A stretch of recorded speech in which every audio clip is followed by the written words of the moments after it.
This is Shilpi Saxena, welcome to my channel learning hub. तो आज के वीडियो में मैं सारे ऑपरेटर्स आपको डिमॉन्स्ट्रेट करूंगी, कैसे यूज़ होता है, एक एक करके सारे ऑपरेटर्स बताऊंगी।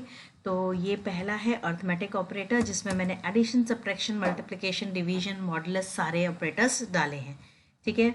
Then this is increment and decrement operator, जिसमें कि पहले पोस्ट फिक्स यानी कि पहले आपका यूज़ होगा, फिर इंक्रीमेंट होगा।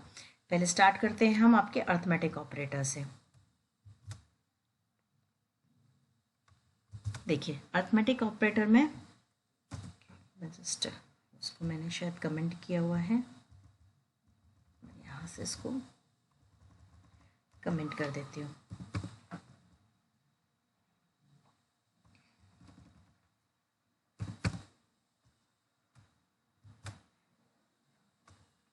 ओके देखिए, एडिशन, सब्ट्रैक्शन, मल्टीप्लिकेशन, डिवीजन में इंटीजर डिवीजन हो रहा है।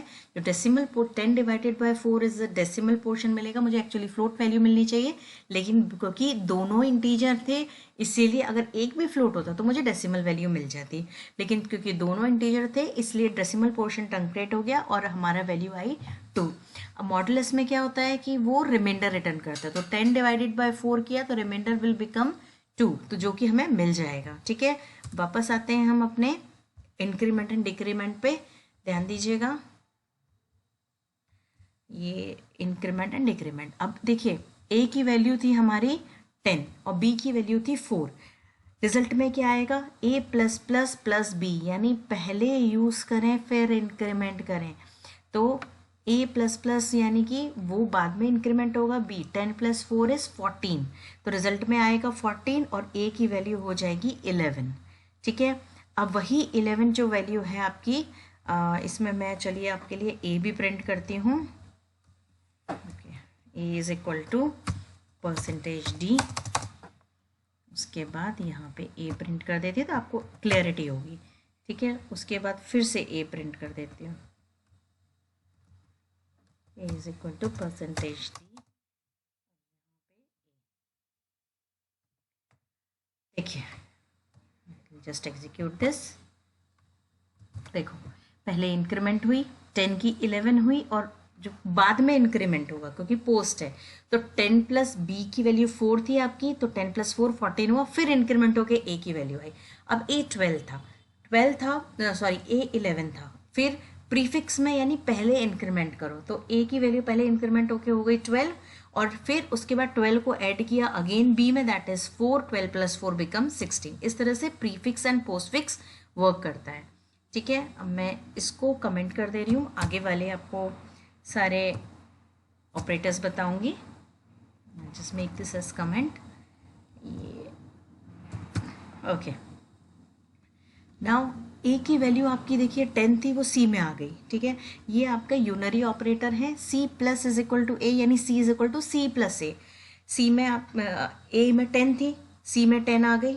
ठीक है, सी प्रिंट हो जाएगा, सी में 10 वैल्यू आ जाएगी, और C is equal to C plus A, यानी 10 plus 10 becomes 20। Just I will execute this.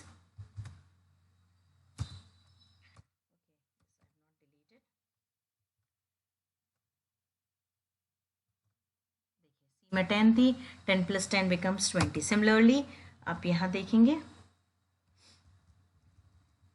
कि देखिए यहाँ पे इस तरह से c minus is equal to A, it means c is equal to c minus A, यानी दोबारा 10 हो जाएगी। c into is equal to A, कैसे कैसे होगा ये सारा कुछ, ये तो मेरी वैल्यूज़ मैंने चेंज कर ली थी यहाँ पे, इसको हटा देती हूँ क्योंकि मैंने वैल्यूज़ यहाँ पे चेंज करी है। ठीक है, there is no need of this.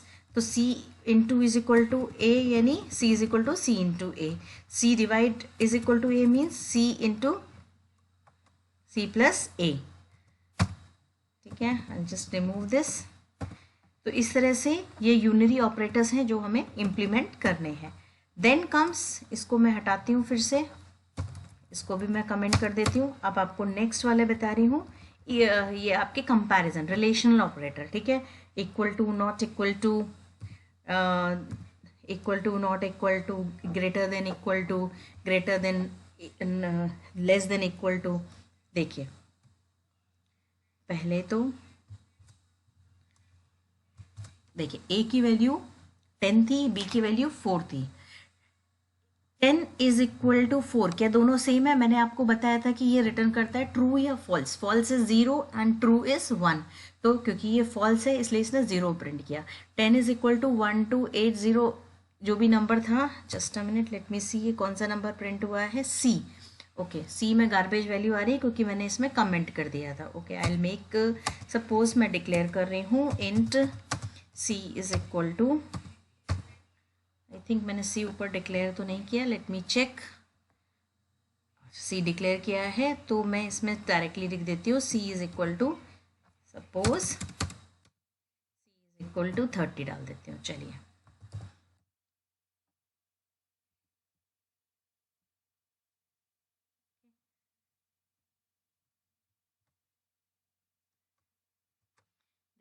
सी की वैल्यू 30 थी, ठीक है, तो 10 इज इक्वल टू 30, 0 क्यों आया? क्योंकि रिटर्न किया false. 10 is greater than 4, it is true, that is why it is returning 1. 10 is greater than 30, no, that is why it is returning false. 10 is less than 4, no, that is why it is returning false, that is 0. ठीक है, तो इस तरह से ये सारी चीज़ें work करेंगी। अब आया नेक्स्ट आपका, नीचे आएंगे हम, देखिएगा ये दोनों लॉजिकल ऑपरेटर, यानी दो कंडीशन है। रिजल्ट हम प्रिंट कर रहे हैं, इसमें क्या प्रिंट होगा? Again it is returning, logical operators also return true और फॉल्स। या अब इसमें दोनों कंडीशन ट्रू होनी चाहिए। A is greater than, sorry, A is double equal to B, क्या ये ट्रू है? नहीं है, तो ये रिटर्न करेगा false. C is greater than B, अगर है तो ये रिटर्न करेगा ट्रू। तो ट्रू एंड फॉल्स मिलके फॉल्स ही आउटपुट आएगा, तो इट विल प्रिंट फॉल्स। देखिए देखिए, फॉल्स यानी 0। इस तरह से कंपैरिजन होगा जब दोनों कंडीशन ट्रू होंगी। आपको ए, बी और सी सबकी वैल्यू मालूम है, तो देखिएगा जब आप इसको इम्प्लीमेंट करोगे तो ये आप इसका स्क्रीनशॉट ले लीजिए, फिर आप इम्प्लीमेंट करके देखिए, सारे वैल्यूज़ आपके करेक्ट आएंगे। फॉल्स जहाँ पे आएगा तो वो 0 प्रिंट करेगा, जहाँ ट्रू आएगा वो 1 प्रिंट करेगा। Not returns the opposite, A is not equal to B, अगर नहीं है, अगर वो है, A is not equal to B, ये कंडीशन ट्रू थी क्योंकि ए की वैल्यू 10 थी, बी की वैल्यू 4 थी, तो ऑब्वियसली वो दोनों सेम नहीं है, तो इसका आउटपुट आया ट्रू और उसके आगे लग गया नॉट, तो ट्रू का आउटपुट आया, ट्रू का नॉट हुआ फॉल्स, दैट इज वाई देखिए 0 आया। सिमिलरली अब देखिए A is equal to B, last वाला A is equal to B, क्या दोनों सेम है? नहीं है, तो इसका आउटपुट आया फॉल्स। फॉल्स का जब नॉट लगाया तो आउटपुट आ गया ट्रू। इस तरह से सारे ऑपरेटर्स वर्क करते हैं। अब मैं आपको एक दो छोटे से प्रोग्राम्स बताऊंगी। I'll just save it. मैंने सिंपल इंटरेस्ट का प्रोग्राम लिख के रखा हुआ है, सी I'll show you। देखिए सिंपल इंटरेस्ट अगर मुझे सपोज निकालना है, ठीक है, मैंने क्या किया, फ्लोट नाम के डिक्लेयर करे, PRTI, फ्लोट इसलिए डिक्लेयर किया, इंटरेस्ट और रेट आपका टाइम है वो सब फ्लोट में हो सकता है, तो दैट इज़ वाई हमने इसको फ्लोट डिक्लेयर किया है। मैंने इनपुट कराया PRT, यहाँ देखिएगा मैंने स्पेस दिया, अगर मैं स्पेस नहीं दूंगी तो आपका आउटपुट प्रॉपर नहीं आएगा। % इसलिए लगाया है क्योंकि एड्रेस ऑफ ऑपरेटर स्ट्रिंग के अलावा सारे वेरिएबल्स में लगाना कंपलसरी है। मैंने फॉर्मूला लगाया PRT/100 और सिंपली उसको प्रिंट कर दिया। getch एक ऐसा फंक्शन है जो कि अभी आपने इससे पहले ऑपरेटर्स वाला प्रोग्राम देखा होगा, वहाँ पे मुझे बार बार Alt F5 करके देखना पड़ रहा था आउटपुट। getch ऐसा फंक्शन है जो आउटपुट को होल्ड करके रखेगा। देखिएगा मैंने इसको रन किया, सपोज 1000, मैंने रेट मेरा 2% है और मैंने लगाया 5 ईयर्स के लिए, तो आपका इंटरेस्ट कैलकुलेट होके आ गया 100, ठीक है। तो ये आउटपुट स्किन को होल्ड किया है। अगर मैं getch नहीं लगाती हूँ तो मुझे Alt F5 करके आउटपुट देखना पड़ेगा। Next is compound interest. Compound interest एक प्रोग्राम है जिसमें कि मुझे सबसे पहले मैथ लाइब्रेरी इंक्लूड करनी पड़ती है, क्योंकि मुझे टू द पावर अमाउंट का फॉर्मूला होता है P/1 + R/100 to the power T। To the power के लिए मुझे पावर नाम का फंक्शन यूज़ करना पड़ेगा और उसके लिए मुझे मैथ लाइब्रेरी इंपोर्ट करनी पड़ेगी, इंक्लूड करनी पड़ेगी। तो हम क्या लिखेंगे, amount is equal to POW power, bracket में दोनों आर्ग्यूमेंट क्या होंगे, एक आर्ग्यूमेंट जिसकी पावर चढ़नी है और क्या पावर रखनी है वो दूसरा आर्ग्यूमेंट होता है। I is equal to amount minus P और दोनों को मैंने प्रिंट कर दिया। अब मैंने डबल लिया था क्योंकि हो सकता है मेरा आंसर थोड़ा बड़ा आ जाए, अमाउंट बड़ा आ जाए, इसलिए मैंने डबल ले लिया। डबल के लिए हम लिखते हैं %LF। I just execute this. Same values ले लेते हैं, चलिए 2% रेट एंड 5 ईयर्स के लिए डाला तो आपका ये रेट, उसमें 100 आया था क्योंकि सिंपल इंटरेस्ट है, ये कंपाउंड इंटरेस्ट है तो 104 आपका रेट आपका इंटरेस्ट मिल के आया।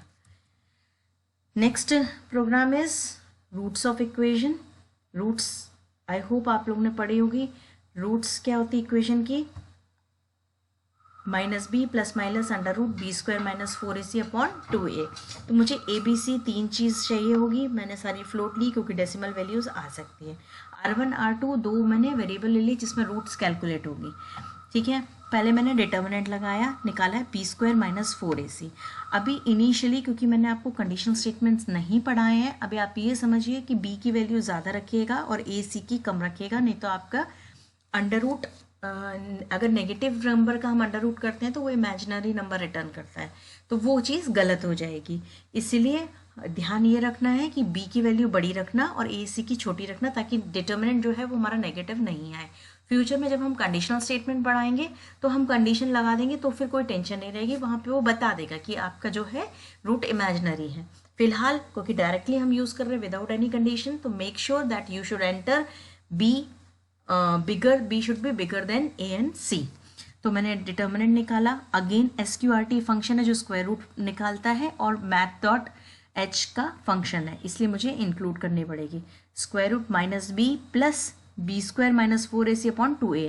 बी स्क्वायर माइनस 4ac आपका d में है और स्क्वायर रूट है तो मैंने यहाँ पे लगाया और दोनों को मैंने रूट निकाल के प्रिंट किया है। Just execute this. Suppose a की ये है, b की सपोज 7 है और c की सपोज 3 है। देखिए दोनों रूट्स मेरे निकल के आए, एक 2 है एक 12 है, -2 एक -12 है, ठीक है। तो इस तरह से हम रूट्स कैलकुलेट करते हैं। आई होप ये सारी चीज़ें, सारे प्रोग्राम्स आपको क्लियर हुए होंगे। If you like this video please like and subscribe, hit the bell icon. Thank you and have a nice day ahead.